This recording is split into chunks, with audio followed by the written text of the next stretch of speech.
Hello students, our next topic is types of motion. तो देखिए बेटा, ड्यूरिंग मोशन कोई भी जो ऑब्जेक्ट है वो कुछ ना कुछ पाथ फॉलो अवश्य करता है। तो इस वीडियो के अंदर हम पढ़ने जा रहे हैं कि उसके पाथ के आधार पर, यानी कि जैसा पाथ वो फॉलो करता है उसके नेचर के आधार पर हम मोशन को कितने टाइप्स के अंदर क्लासिफाई कर सकते हैं।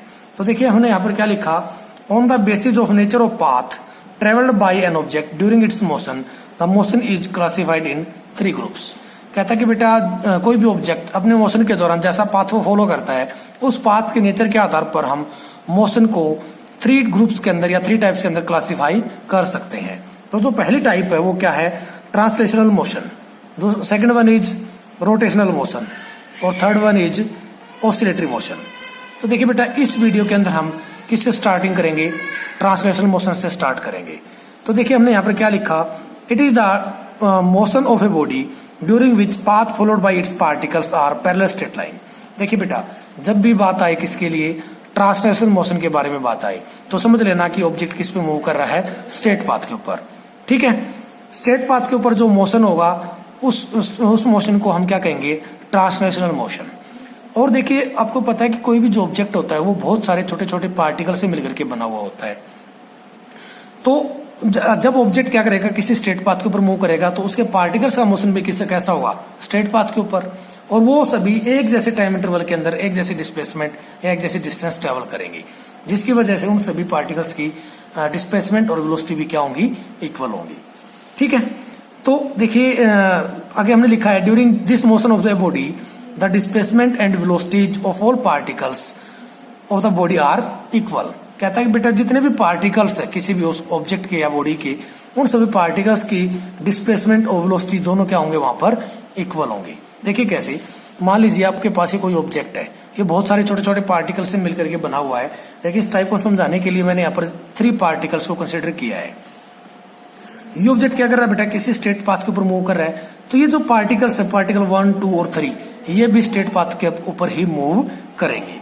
ठीक है, तो फर्स्ट पार्टिकल का मोशन भी स्ट्रेट लाइन मोशन होगा, सेकंड का भी, थर्ड का भी। और अब ऑब्वियस सी बात है कि जब ये ऑब्जेक्ट स्ट्रेट पाथ के ऊपर मूव करेगा तो उस टाइम पर पार्टिकल फर्स्ट, सेकंड और थर्ड, ये तीनों के तीनों पार्टिकल एक जैसे टाइम इंटरवल के अंदर एक जैसी डिस्प्लेसमेंट ट्रेवल करेंगे या कवर करेंगे। ठीक है, तो देखिए यहाँ पर फर्स्ट पार्टिकल के मोशन को किससे रिप्रेजेंट किया हमने, डॉटेड लाइन से, सेकंड के और थर्ड के। ठीक है बेटा, और आपको यहाँ पर नजर आ रहा होगा ये लाइन्स, इनकी जो डिस्प्लेसमेंट है यहां से यहां तक की जो दूरी है वो क्या है, इक्वल है और एक दूसरे के पैरेलल है। ठीक है, दूसरी बात, if the body is a point object then its motion on a straight path is called rectilinear motion और लीनियर मोशन। अगर कहता है कि जो ऑब्जेक्ट आपके पास है अगर वो पॉइंट ऑब्जेक्ट है तो, और वो पॉइंट ऑब्जेक्ट क्या कर रहा है, उस स्ट्रेट पाथ के ऊपर मूव कर रहा है, तो उसके मोशन को हम क्या कहेंगे, रेक्टिलिनियर मोशन या लीनियर मोशन। रेक्टिलिनियर मोशन या लीनियर मोशन का भी क्या मतलब है, motion on a straight path या motion on a straight line. तो जब भी ट्रांसलेशनल मोशन, रेक्टिलिनियर मोशन या लीनियर मोशन की बात आ जाए तो वहां से समझ लेना कि हम कौन से मोशन के बारे में बात कर रहे हैं, motion on a straight line. ठीक है, तो ये तो था कि आपका ट्रांसलेशनल मोशन।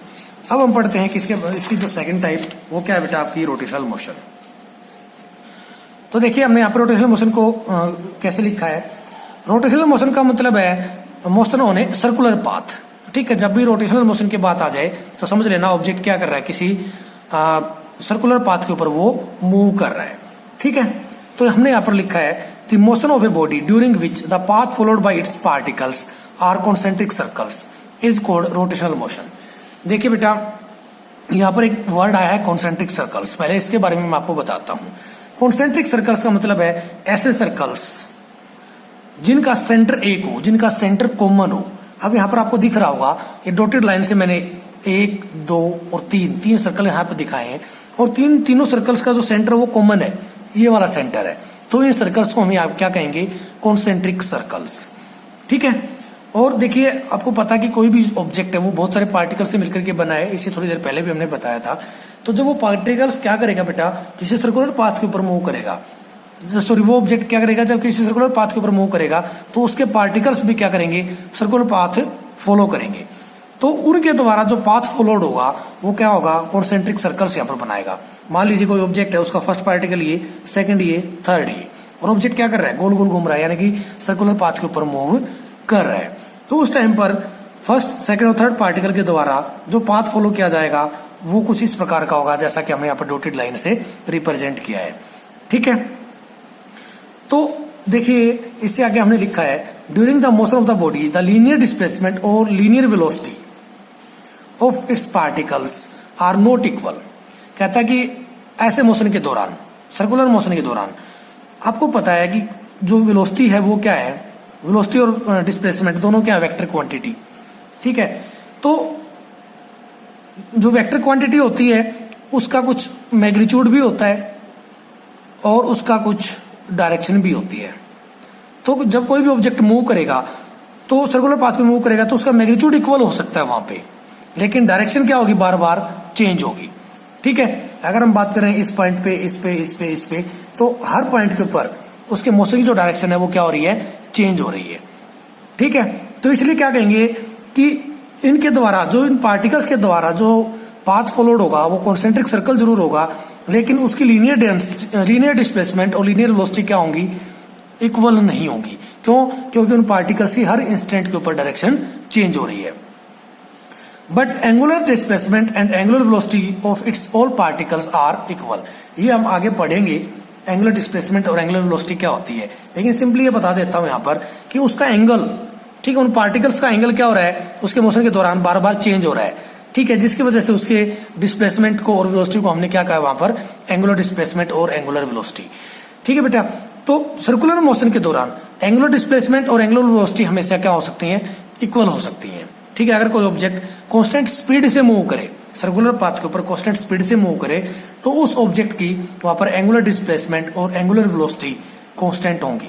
ठीक है, क्यों? क्योंकि ऑब्वियसली कंडीशन है ये कि अगर किसी भी ऑब्जेक्ट की जो वेलोसिटी अगर आपको कॉमन रखनी है, कांस्टेंट रखनी है, तो उसके मैग्नीट्यूड और डायरेक्शन दोनों के दोनों कांस्टेंट होने चाहिए। अगर इन दोनों में से अगर एक भी चीज चेंज हो रही है, चाहे मैग्नीट्यूड चेंज हो रहा है, चाहे डायरेक्शन चेंज हो रही है, तो वेलोसिटी यूनिफॉर्म नहीं होगी, वेलोसिटी कांस्टेंट नहीं होगी।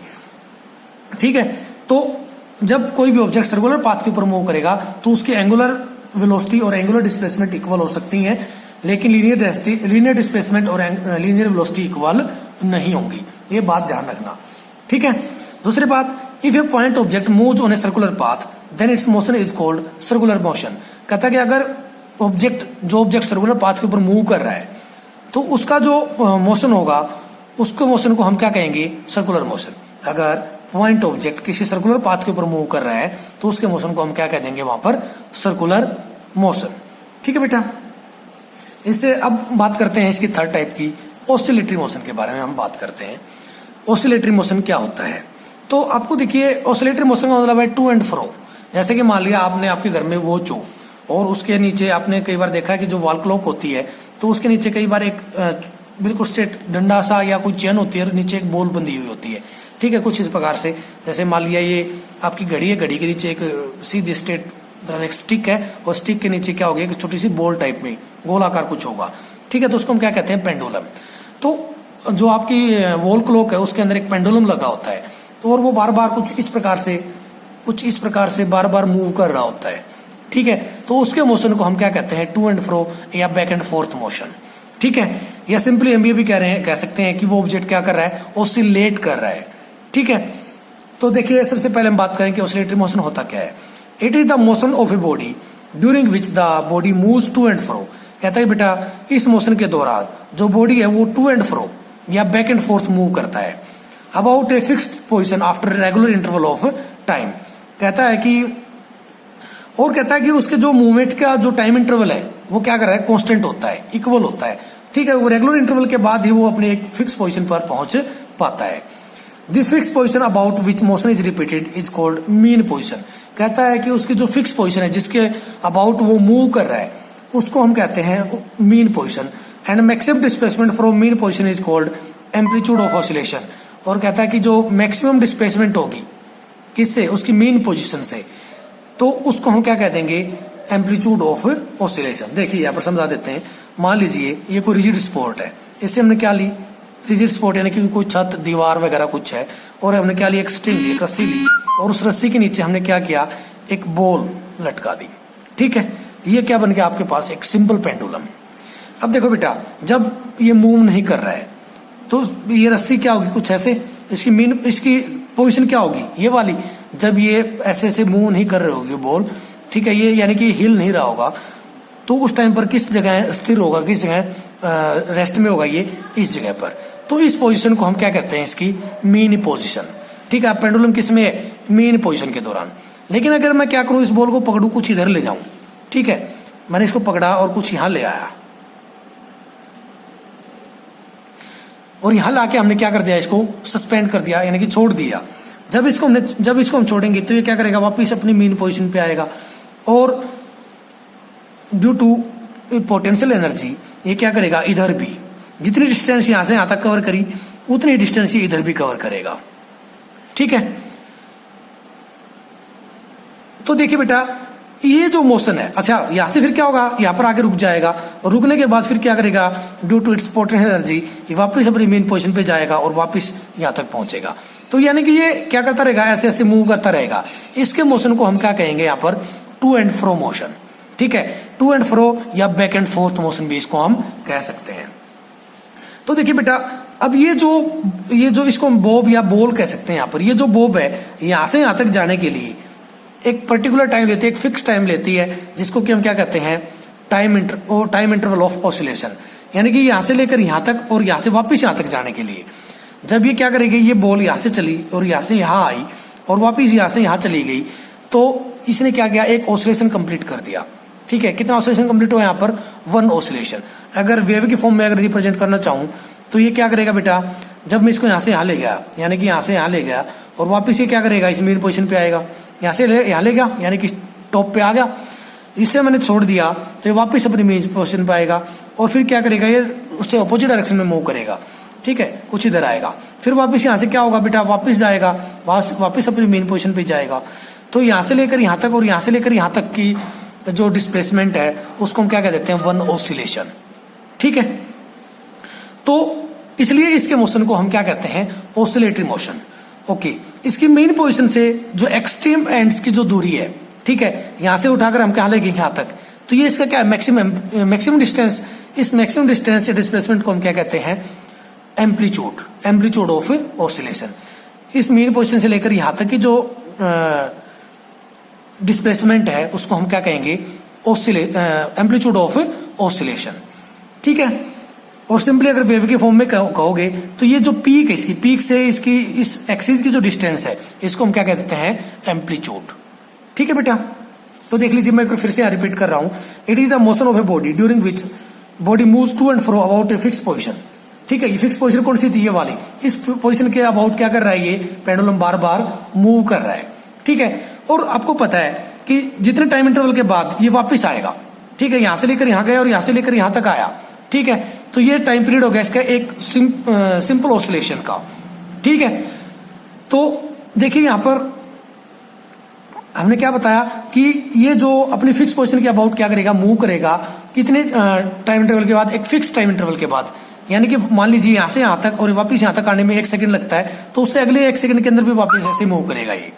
ठीक है, the fix position about which motion is repeated is called mean position. जो फिक्स पोजीशन है इसको हम क्या कहेंगे, मीन पोजीशन। और जो यहां से यहां तक की मैक्सिमम डिस्प्लेसमेंट है इसको हम क्या कहेंगे, amplitude of oscillation. When amplitude of oscillation is very small then it is called vibrational motion. कहता है बेटा, जब ऑसिलेशन ये जो यहां से यहां तक की यहां से यहां तक की डिस्टेंस जितनी कम होगी, यहां से यहां तक की डिस्टेंस जितनी कम होगी, यानी कि एम्पलीट्यूड जितना कम होगा, उसके मोशन को हम क्या कह सकते हैं, वाइब्रेशनल मोशन। ठीक है, यानी कि वो वाइब्रेट कर रहा है, जैसे कि फोन है, फोन आपने देखा हो, कभी ध्यान से देखना, ऐसे ऐसे ऐसे वाइब्रेट करता है, यानी कि उसकी एम्पलीट्यूड ऑफ ऑसिलेशन क्या है, बहुत छोटा। ठीक है, तो इसलिए उसके मोशन को हम क्या कहते हैं, वहां पर वाइब्रेशनल मोशन। दूसरी बात बेटा, जितने ऑसिलेशंस किसी एक पर्टिकुलर टाइम इंटरवल के दौरान या 1 सेकंड के दौरान, ठीक है, ये क्या करेगा, जितने ऑसिलेशन से कंप्लीट करेगा उसको हम क्या कहते हैं, उसकी फ्रीक्वेंसी। ठीक है, यहां से लेकर यहां और यहां से यहां तक, यहां से लेकर यहां तक ये जो वेव है इसको हम क्या कह देंगे, 1 ऑसिलेशन। और 1 सेकंड के अंदर ये जो ऑब्जेक्ट, कोई भी ऑब्जेक्ट है, जितने नंबर ऑफ ऑसिलेशन कंप्लीट करेगा वो उसकी क्या कहलाएगी, फ्रीक्वेंसी। ये हम पीछे भी पढ़ चुके हैं एक बार। ठीक है बेटा, तो इस वीडियो में इतना ही। इस आई थिंक समझ आया होगा। अगर कोई डाउट रहता तो वीडियो को आप रिपीट करके देख सकते हैं। Thank you very much.